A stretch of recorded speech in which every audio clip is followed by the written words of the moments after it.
इतना वक्त चाहिए होता है मैं देता हूँ ना। तेरे बेटे को तुम्हारे बेटे से कोई तुम्हारी इस मेहनत के चक्कर में ना घर तुम्हारा है। अपनी फैमिली को पैसे भेजो। वो सब सेटल हो जाए। तुम्हारे और इदरान के बीच और मेरी ये दिली ख्वाहिश है कि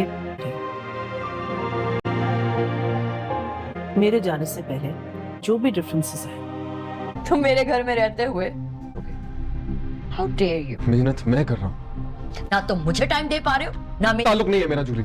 और तुम्हें समीन मैं परसों वापस जा। दौरान की फुप्पो जो है समीर से बात कर रही होती हैं और कहती हैं कि मुझे जाना चाहिए अब। फैसल जो है पैसे भेजने की बात करता है तो डॉली कहती है कि तुम्हें क्या लगता है कि तुम मेरे बेटे को भी नहीं टाइम दे पा रहे और मुझे भी टाइम नहीं दे पा रहे। अब अगली एपिसोड बहुत जल्द आपको पता चल जाएगा क्या होता है। डॉली